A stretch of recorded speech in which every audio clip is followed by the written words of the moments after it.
if I have a tennis ball in my hand, and I drop the tennis ball from a certain height, give it no speed, and it will bounce back, then it can never bounce higher than where it started from. If it did, then we physicists would say that is a gross violation of the conservation of energy, and that is the holiest of all laws in physics. It cannot go higher. Suppose the object has a mass m and is a distance h from the floor. Here's the floor, here's the object, h. We associate with the position of that object an energy that has a name. We call that potential energy. And that potential energy is mgh. You already know what g is. Well, h is this distance in meters. So when the object is here on the floor, h is 0. So there is no potential energy. As the object goes down, it picks up speed. And we associate with speed energy, which we call kinetic energy. And the kinetic energy of an object with mass m is 1/2 mv squared. M is the mass, and v is the speed of that object. If the object goes down and it hits the floor, then the potential energy is 0, and all that energy is now converted to kinetic energy. Because energy, we believe, is conserved. Now, when it hits the floor, some of that kinetic energy may be converted into heat because of the compression. If it were a tennis ball, that would certainly happen. So in other words, when it bounces back, the total energy is no longer the full mgh, but is a little less, and so it won't bounce as high. But there is no way that it could come up higher than h. Suppose it could come after one bounce up here. Well, that would solve the world energy problem. Because you simply sit down and you watch the ball game, and there goes the ball higher, and the second one, it goes again higher. But if it goes the first time higher, it will do that the second time. And so after an hour, that thing is about a few thousand meters in the sky, and when it comes down on the floor, it has an enormous speed, great amount of kinetic energy, and so you got energy out of nothing. But there is no such thing in physics as a free lunch, so that's not going to happen. So the object can never go any higher than h.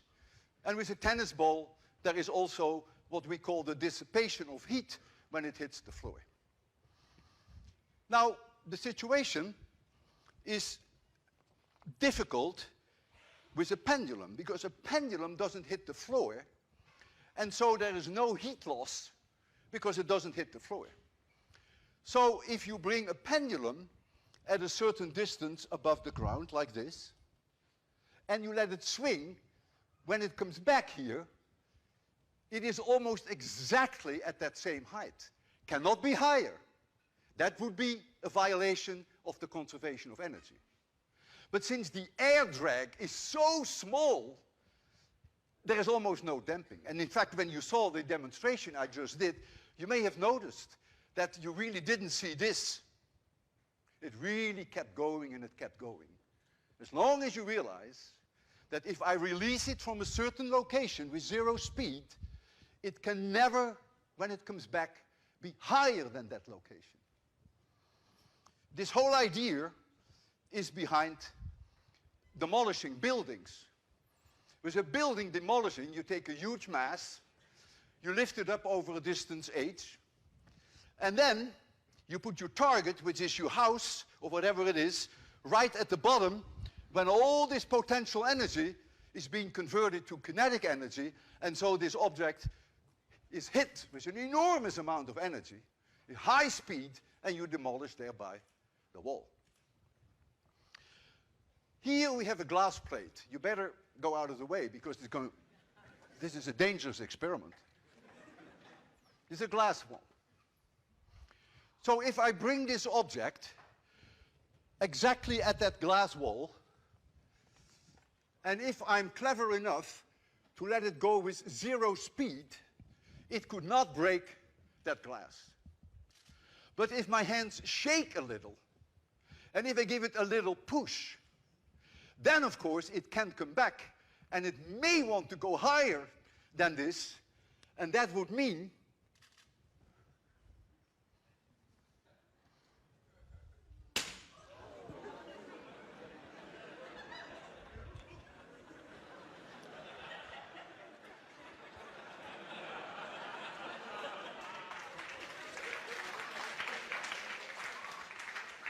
I know you guys. Students love it when the glass breaks. That's why they pay such a high tuition at MIT.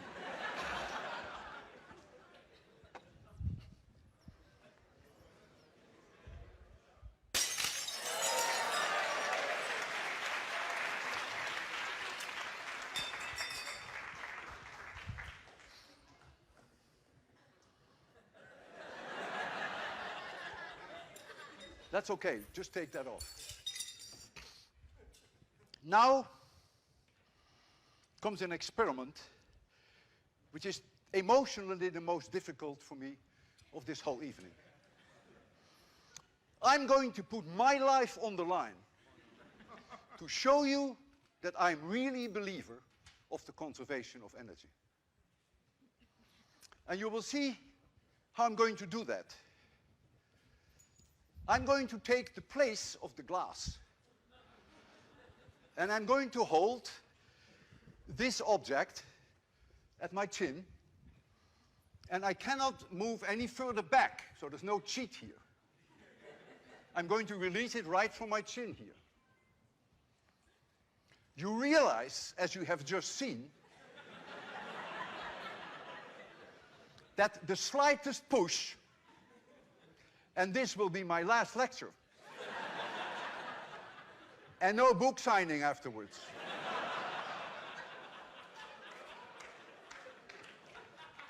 So I need your collaboration.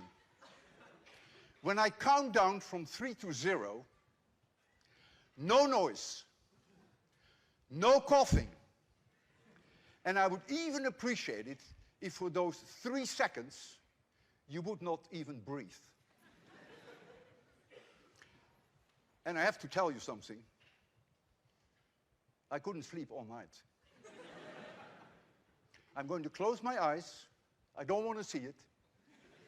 And I'm going to count down from 3 to 0.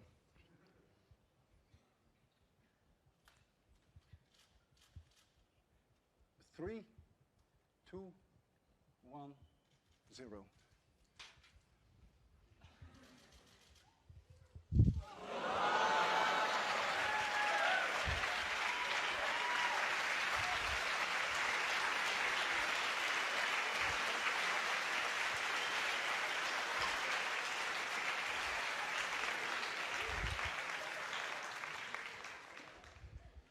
I normally, after this demonstration, tell the class, physics works and I'm still alive.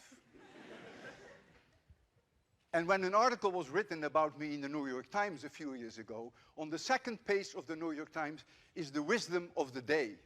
And the wisdom of the day was, physics works and I'm still alive.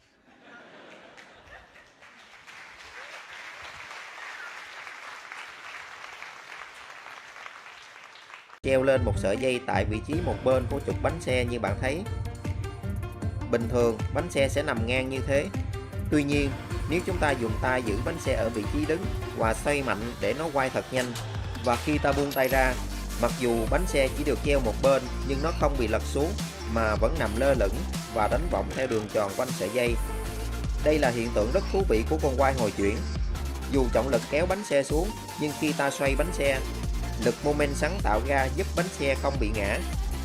Dưới tác dụng của lực ma sát, theo thời gian, bánh xe sẽ đánh võng để đi về trạng thái cân bằng như lúc ban đầu. Đó là trạng thái nằm ngang vào lúc mới treo.